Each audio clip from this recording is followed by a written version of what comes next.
और दोस्तों अभी पेट्रोल डीजल को लेकर बहुत ही बड़ी खुशखबरी निकलकर सामने आ रही है, जहां पर बड़ी खबर आप स्क्रीन पर देख पा रहे हैं कि देश के 26 राज्यों में सस्ता हुआ पेट्रोल डीजल, सरकार ने दिया बड़ा तोहफा। जी हां दोस्तों, और इसी के साथ एक और बड़ी खुशखबरी आ रही है कि कच्चे तेल के भाव में कमी, करीब आधी हो सकती है पेट्रोल डीजल की कीमत, मोदी सरकार ले सकती है बड़ा महत्वपूर्ण फैसला। और दोस्तों यहाँ पर एक और बड़ी महत्वपूर्ण खबर है कि पेट्रोल डीजल को लाया जा सकता है जीएसटी के दायरे में, वित्त मंत्री निर्मला सीतारमण ने दिए बड़े संकेत। तो जानते हैं सबसे पहले तो आज के पेट्रोल डीजल के ताजा भाव, और उसके बाद में जानेंगे दोस्तों कि पेट्रोल डीजल के भाव जो है ना वो किस तरह से आखिर आधी कीमत पर रह जाएगी और कब तक पेट्रोल डीजल जो सस्ता होगा। सबसे पहले तो यहाँ पर बड़ी खबर आ रही है कि करीब 25 राज्यों में सस्ता हुआ पेट्रोल डीजल। जी हाँ दोस्तों, पेट्रोल डीजल के भाव को लेकर बहुत ही बड़ी गिरावट देखी गई। दोस्तों कटौती के बाद कई राज्यों में तो 19 रुपए, तो कई राज्यों में 17 रुपए प्रति लीटर के आसपास पेट्रोल के भाव में गिरावट दर्ज की गई। अभी दोस्तों आपको बता दें कि हाल ही में prime minister of India Narendra Modi government के द्वारा देश के सभी राज्यों और केंद्र शासित प्रदेशों में, जी हाँ दोस्तों ध्यान से सुनना कि सभी राज्य भारत देश के और केंद्र शासित प्रदेशों में पेट्रोल के भाव में 5 रुपए प्रति लीटर, जबकि डीजल के भाव में 10 रुपए प्रति लीटर की गिरावट दर्ज की गई थी। और उसके बाद जितने भी दोस्तों राज्य है, अधिकांश राज्यों में जहाँ पर बीजेपी का शासन है या फिर कांग्रेस का भी शासन है, अधिकांश राज्यों में दोस्तों पेट्रोल डीजल के भाव को अपने अपने लेवल पर वेट की रेट में कटौती करी। तो चलिए बड़ी खबर आ रही है कि करीब 25 राज्यों में सस्ता हुआ पेट्रोल। आपको बता दें दोस्तों कि पंजाब, हरियाणा, हिमाचल प्रदेश, जम्मू कश्मीर, उत्तराखंड, उत्तर प्रदेश, लद्दाख,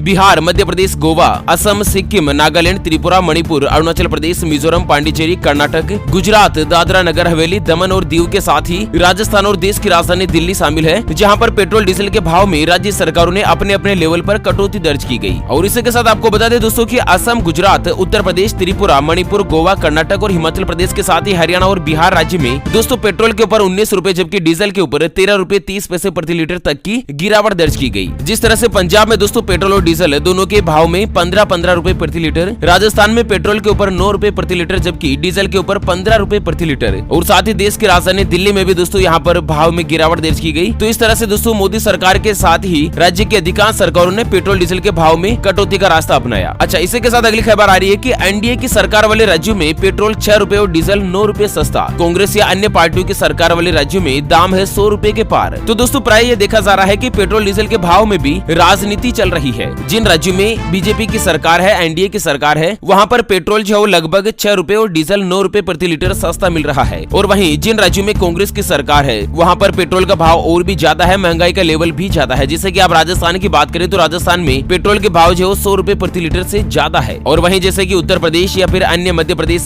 जो बीजेपी वाले राज्य है, वहाँ पर पेट्रोल डीजल कांग्रेस के राज्यों की तुलना में सस्ता है। और इसी के साथ अगली बड़ी खबर जो निकल कर आ रही है कि करीब आधी हो सकती है पेट्रोल डीजल की कीमत, मोदी सरकार ले सकती है बड़ा महत्वपूर्ण फैसला। तो आपको बता दें दोस्तों कि यहाँ पर मोदी सरकार जो वो पेट्रोल डीजल की कीमत को लेकर बहुत ही जल्द बड़ा फैसला ले सकती है, क्योंकि दोस्तों देश की अधिकांश जनता जो है ना वो पेट्रोल डीजल की कीमत लगातार बढ़ रही है और उसके मद्देनजर हाहाकार मचा हुआ है। जिस तरह से डीजल की अगर कीमत बढ़ती है तो उसका जो महंगाई का लेवल है वो सभी चीजों के ऊपर देखने को मिलता है। और यहाँ पर आपको बता दें पेट्रोल डीजल के ऊपर मोदी सरकार एक्साइज ड्यूटी लगाती है, जबकि राज्य सरकार जो इसके ऊपर वेट लगाती है। और वहीं दोस्तों अगर पेट्रोल डीजल की गणित को समझे ना तो क्या है ना कि भारत देश में तो पेट्रोल डीजल का प्रोडक्शन बिल्कुल न के बराबर होता है। जो पेट्रोलियम उत्पादक देश है जैसे कि ईरान, इराक, सऊदी अरब या दुबई जैसे देश है, वहाँ से दोस्तों तेल जो इम्पोर्ट किया जाता है, भारत देश में आयात किया जाता है। अच्छा, भारत में जो पेट्रोल डीजल आता है वो दोस्तों पानी के जहाज से आता है और भाड़ा जोड़ने के बाद इसकी जो लागत आती है लगभग 40 रुपए लीटर के आसपास आती है। और मोदी सरकार इसके ऊपर 30-35 रुपए प्रति लीटर का टैक्स लगा देती है और लगभग 30 रुपए लीटर का ही टैक्स आपकी राज्य सरकार लगाती है। तो 40 रुपए लीटर का जो पेट्रोल है वो दोस्तों आप तक आते आते इतना ज्यादा इसके ऊपर टैक्स लागू कर दिया जाता है राज्य सरकार और केंद्र सरकार के द्वारा कि आप तक ये जो पेट्रोल डीजल है वो 100 रुपए लीटर के आसपास ही पहुंच पाता है। तो इसी के मद्देनजर देश की जनता चाहती है कि पेट्रोल डीजल की कीमत को जीएसटी के दायरे में लाया जाए, और जीएसटी के दायरे में लाने के तुरंत बाद इसकी जो रेट आएगी वो लगभग 56 से लेकर 60 रुपए लीटर के आसपास आएगी। और वहीं दोस्तों